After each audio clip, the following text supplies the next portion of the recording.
Assalamualaikum warahmatullahi wabarakatuh. Alhamdulillah. Alhamdulillahi ala ma tafaddala wa takarram wa ala ma jada wa an'am. Wassalatu wassalamu al-atammani al-akmalani ala sayyidina wa maulana Muhammad an-nabiyil akram was sayyidil a'zam wa ala alihi ya nabi'il hikam wa ashabihi masabihil dhulam wa tabi'ina lahum bi ihsan ala mamaril azman ma ta'aqabal wujud wal adam wa jara fi jami'il kauni al qalam. Amma ba'du, ma'asyiral hadirin wal hadirat, sahabat-sahabat fillah, pecinta baginda Nabi Muhammad sallallahu alaihi wasallam, mudah-mudahan kita selalu di dalam anugerah Allah subhanahu wa ta'ala, selalu di dalam area rahmat Allah subhanahu wa ta'ala, dan selalu ditambah kedekatan kepada baginda Nabi Muhammad sallallahu alaihi wasallam, ditambahkan oleh Allah subhanahu wa ta'ala hidayah dan taufik untuk kita semuanya, supaya kita bisa setapak demi setapak lebih sempurna di dalam mencintai, di dalam merindukan, di dalam mengikuti sunnah-sunnah baginda Nabi Muhammad sallallahu alaihi wa alihi wa sahbihi wasallam, zahiran wa batina fi afiyatin wa salamah. Ma'asyiral hadirin wal hadirat yang dimuliakan oleh Allah subhanahu wa ta'ala, berjumpa kembali kita di dalam halaqah min ajli Rasulillah sallallahu alaihi wa alihi wa sahbihi wasallam, di dalam usaha kita menggali, memahami, lebih mengenal sejarah baginda Nabi Muhammad sallallahu alaihi wasallam dengan penuh ta'zim, dengan penuh ihtiram, dengan penuh cinta, di dalam membahas semua sisi kehidupan baginda Nabi Muhammad sallallahu alaihi wasallam dan orang-orang di sekitar beliau. Pada halaqah yang lalu kita menjelaskan akan hal yang berhubungan dengan Abu Talib, pamannya baginda Nabi Muhammad sallallahu alaihi wasallam, yang kita sampaikan beberapa dalil-dalil akan keislaman atau imannya Abu Talib, pamanda Rasulullah. Dengan melihat berbagai macam usaha dan juga penjagaan Abu Talib, cintanya pamanda beliau kepada Rasulullah sallallahu alaihi wasallam, sejak kecil diasuh, sejak umur 8 tahun diasuh, sampai dewasa, sampai menikah, sampai punya anak, sampai diangkat jadi Rasul dan dijaga oleh Abu Talib. Beliau betul-betul memberikan kontribusi yang sangat besar di dalam dakwah. Dan bahkan saat wafatnya beliau, baginda Nabi Muhammad sallallahu alaihi wasallam menyebutnya dengan Amul Huzun, tahun kesedihan. Kembali kita kepada sejarah baginda Nabi Muhammad sallallahu alaihi wasallam di saat beliau umur 6 tahun, 8 tahun. Yang pada saat umur tersebut, setelah meninggal dunia ibunda beliau di Abwa, lebih kurang 200 km dari kota Madinah menuju kota Mekah. Kemudian dibawa pulanglah Rasulullah sallallahu alaihi wasallam oleh budak perempuan beliau, Barokah Al-Habasyiyah, Ummu Aiman Barokah Al-Habasyiyah. Diserahkan kepada kakek beliau, Sayyid Abdul Muttalib.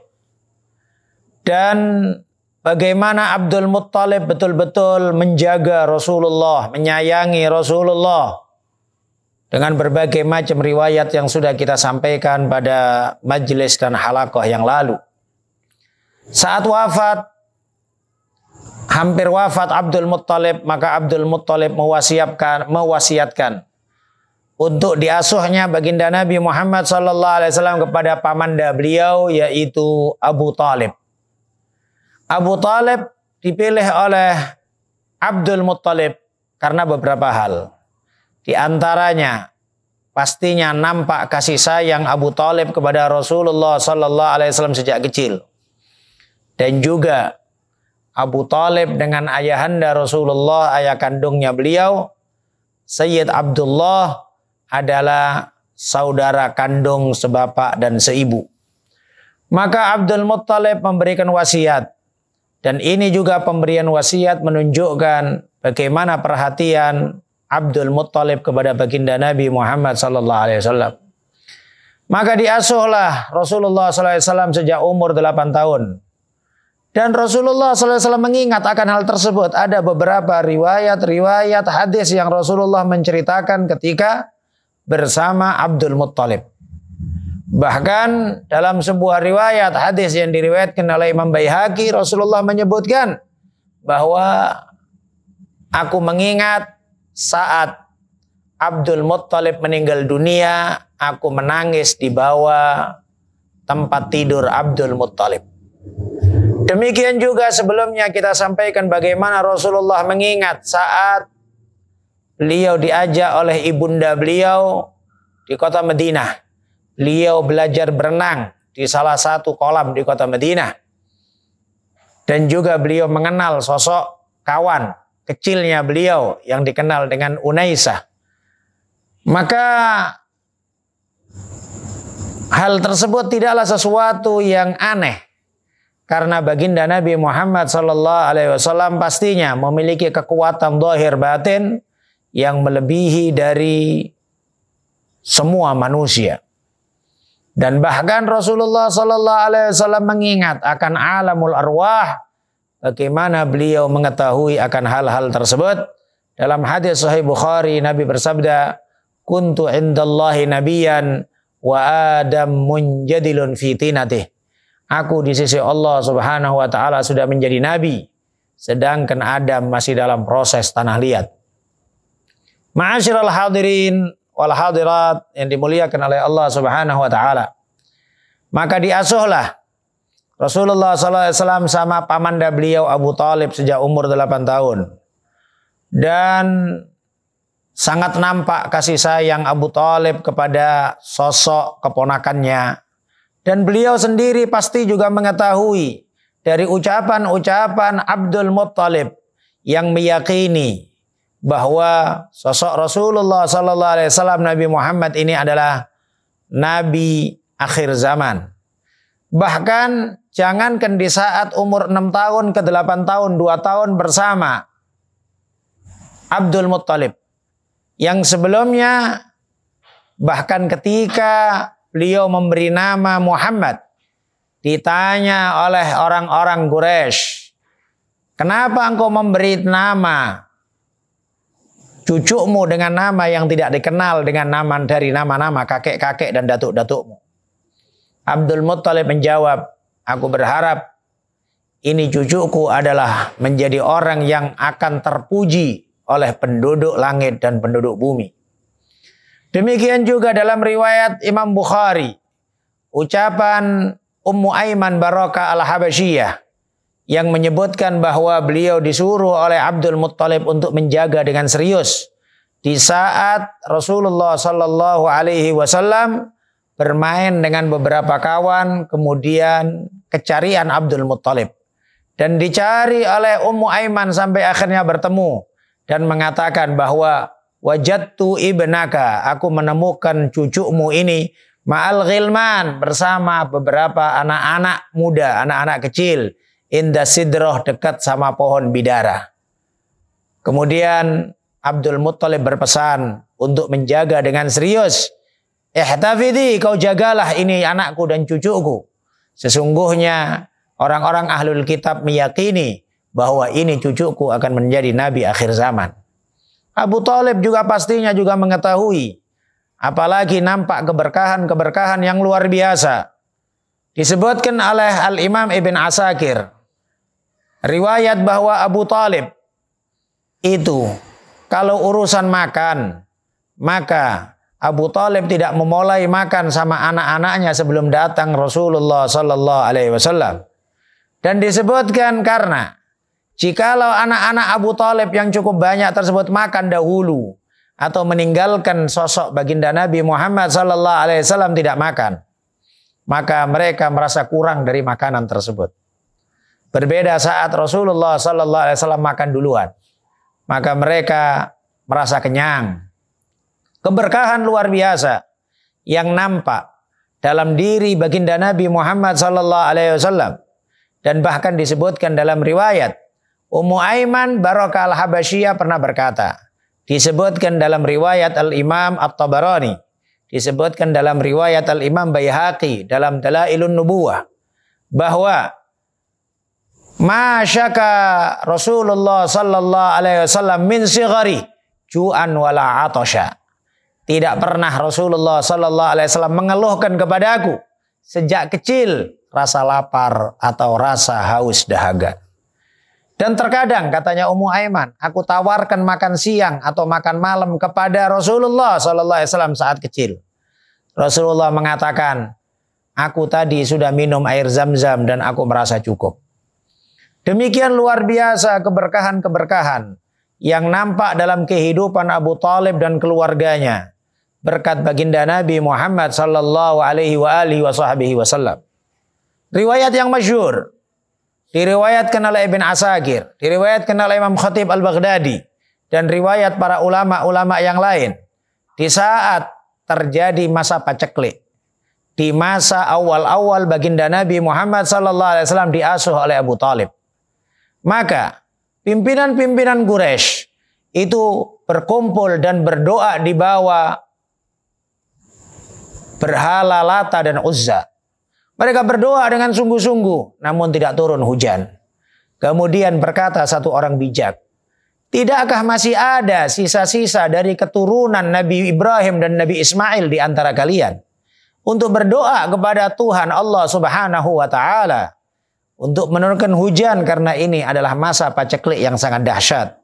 Maka mereka teringat akan Abdul Muttalib, dan di antara anak yang paling dicinta oleh Abdul Muttalib adalah Abu Talib. Maka datanglah mereka berbondong-bondong kepada Abu Talib untuk meminta doa dan juga barokah dari keluarga keturunan Nabi Ibrahim dan Nabi Ismail. Maka keluarlah Abu Talib bersama anak-anaknya dengan menggendong baginda Nabi Muhammad sallallahu alaihi wasallam di umur 8 tahun tersebut. Dan disebutkan dalam riwayat tersebut Abu Talib mengangkat Rasulullah sallallahu alaihi wasallam dan ditempelkannya pundaknya ke dinding Ka'bah. Maka tak lama di saat itu juga yang sebelumnya langit nampak panas luar biasa, cuaca dengan demikian panasnya, kemudian berdatangan awan dari sana dari sini yang langsung menurunkan hujan. Abu Talib membuat beberapa bait-bait syair yang diantaranya masyhur bait tersebut, wa abyadu yustasqal ghamamu biwajihi thimalul yatama ismatun lil aramili yaludhu bihil hullak min ali hashimin wa ma zalu bihi fi ni'matin wa fawadili. Yang artinya, dan sosok anak yang putih bersih, dengannya kita mengharapkan diberikan hujan oleh Allah Subhanahu wa taala. Thimalul yatama ismatun lil aramili, kebanggaan untuk semua anak-anak yatim dan penjagaan untuk semua janda. Ma'asyiral hadirin wal hadirat yang dimuliakan oleh Allah Subhanahu wa taala. Ketika bersama Abu Talib, baginda Nabi Muhammad sallallahu alaihi wasallam adalah sangat diperhatikan luar biasa. Sehingga disebutkan tidak pernah pisah sama Abu Talib, baik dalam keadaan terjaga atau tidur.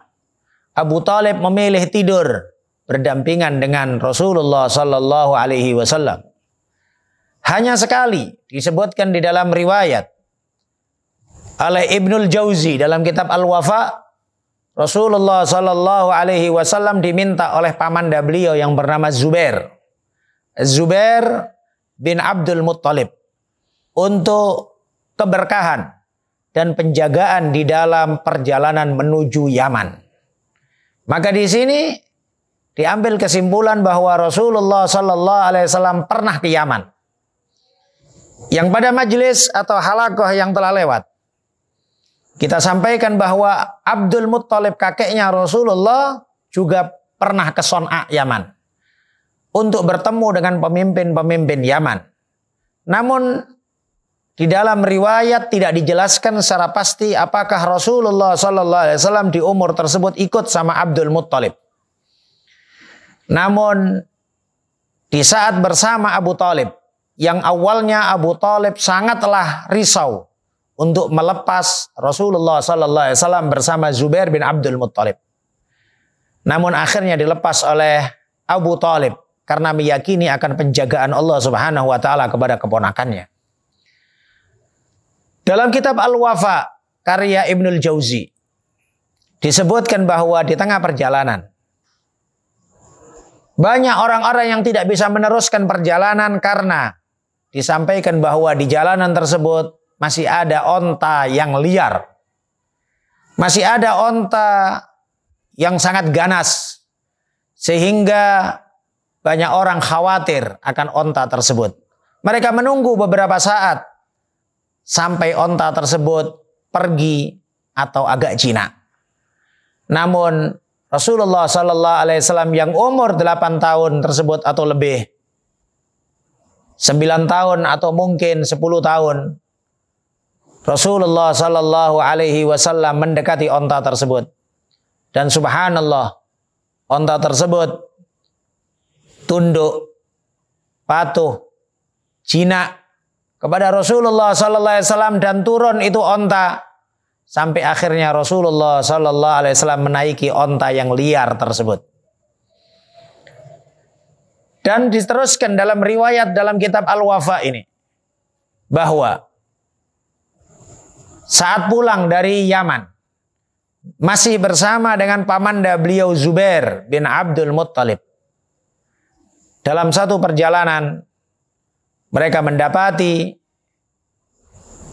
ada banjir bandang yang mereka harus menunggu lewat sampai berhenti atau ringannya banjir yang melewati lembah tersebut.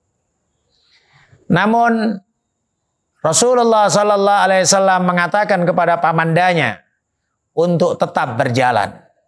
Maka dengan kepercayaan kepada Rasulullah Sallallahu Alaihi Wasallam dan meletakkan Rasulullah di depan rombongan, maka air tersebut menyusut sampai akhirnya rombongan bisa berjalan menuju kota Mekah tanpa kekurangan satu apapun dan keterlambatan. Dan berbagai macam keajaiban-keajaiban. Yang ini semuanya adalah bagian dari irhasat. Salah satu keajaiban-keajaiban yang terjadi sebelum baginda Nabi Muhammad Sallallahu Alaihi Wasallam diangkat jadi Rasul.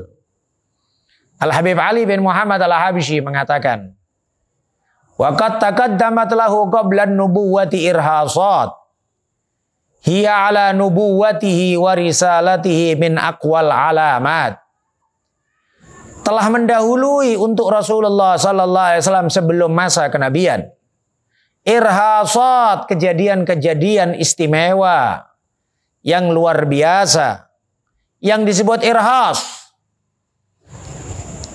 Dan itu adalah salah satu tanda yang terkuat akan kenabian dan kerasulan beliau.